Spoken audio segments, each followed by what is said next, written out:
Hey, this is John, William, and Becky from Stub Group. We are back with some more hot takes about Google Ads and digital advertising in general. Talking about what's new, what's hot, what are people talking about, and so let's jump right in. Becky, one of the big things, of course, is Twitter rebranding to X. What are your thoughts? Good, bad, ugly?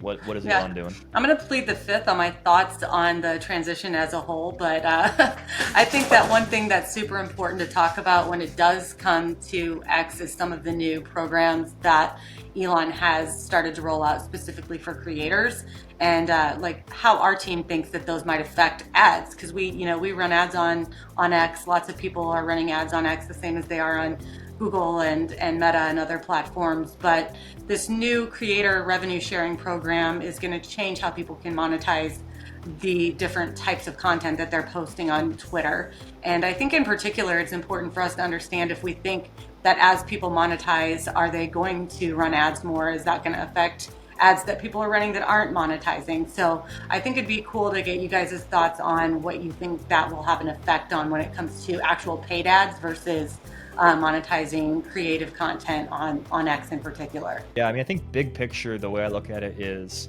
anytime that a platform incentivizes its user base to be more engaged, to create more content, and therefore create more opportunities for advertising, the better that's going to be for advertisers, and likely the more that will engage advertisers as well. Now, one thing that we've certainly seen reported, and I think we've seen even in our own data, is that a lot of advertisers have left or decreased what they were doing on Twitter, now X, which creates opportunities for those who still see relevant audiences on there to, get cheaper engagement, to get cheaper cost per conversion or CPM or whatever metric they're oriented towards. Whether that be something as straightforward as just remarketing, making sure that people who've reached your website and then are spending time on Twitter are seeing relevant content, or whether it's going after specific keywords or demographics that make sense for your brand. So personally, I'm excited about X making this push towards more monetization for creators and incentivizing them to create content on the platform. Yeah, I agree with you. I think that one of the most important things is going to be for those creators to not only monetize but also run ads for what they're monetizing, and then effectively track how things are actually performing across the boards versus relying on whatever X says is happening. Just like we don't always rely on Google when it comes to how we're tracking campaigns and things like that over there. We're always looking at performance, where the leads are coming from, and even going so far as to tracking calls for our clients across the boards, which I know is also been another hot topic for us across the boards this week. We've had some exciting, interesting stories to share when it comes to call tracking, from what I hear. Is that right? Yeah, I love the call tracking we do for our clients. It just creates so many different unique opportunities for us to do a better job working with them. One example that just happened this week was we have a client. Our call rating team was listening to the phone calls that we drove. I was listening to the recordings of the phone calls that we drove after people clicked through Google Ads to get to the client's website. And they heard a call for a product, off-road diesel fuel source that the client sells.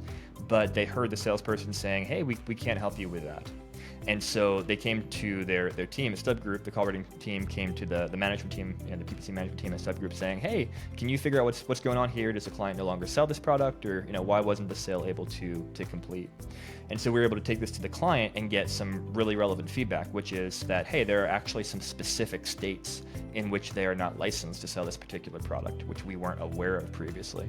And so now we can take that information and go and not target those specific states so that we're not wasting their ad spend trying to advertise a product they can't sell, or frustrating potential customers who are reaching out and can't be helped.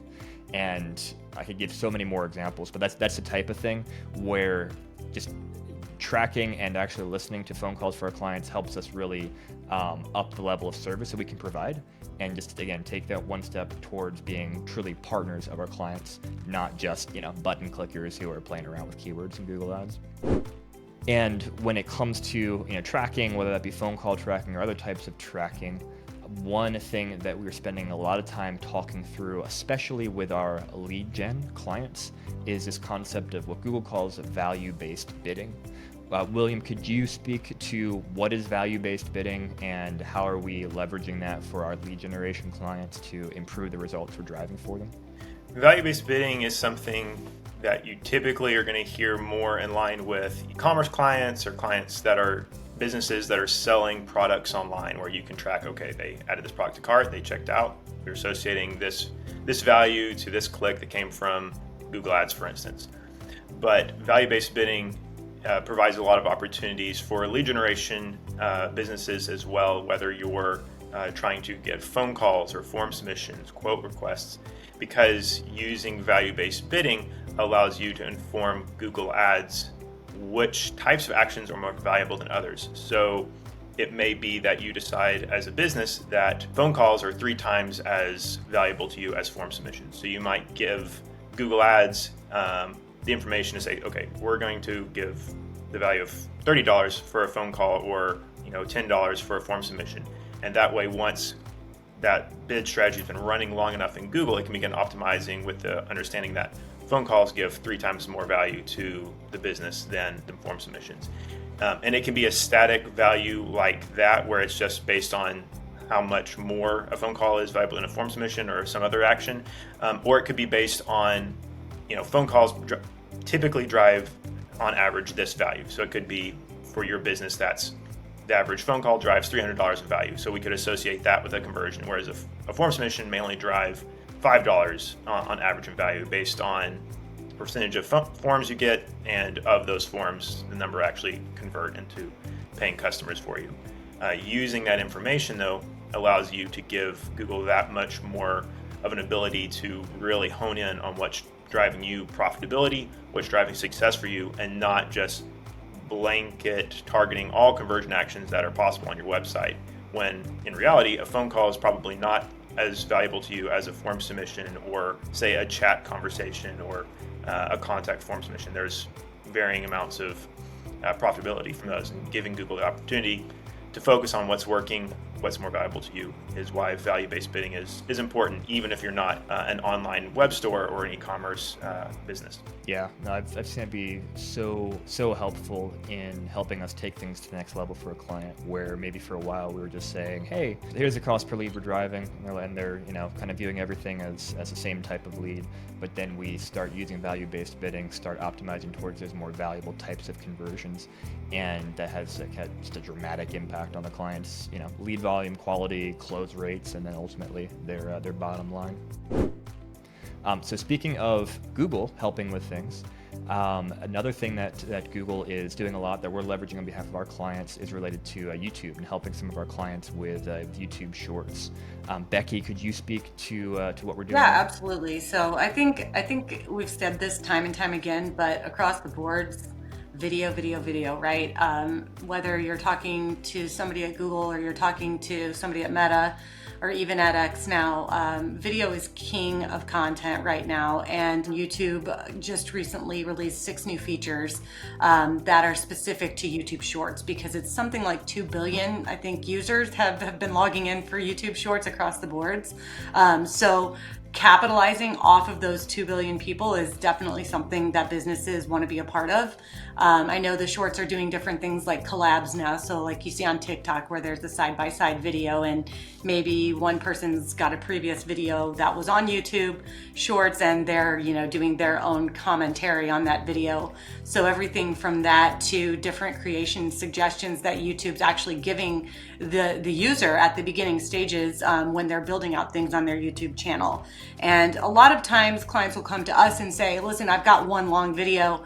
I don't have short videos. I can't do YouTube Shorts. And one little known fact is that Google wants you to do YouTube Shorts, and they're going to help you get there. As a premier partner agency, we have access to a team at Google that is there to help us help you take the content that you already have and make it work with whatever version of YouTube that you'd like it to be on. So they will actually take a long form video and help us create YouTube Shorts that will work so that you can advertise on both parts of the platform.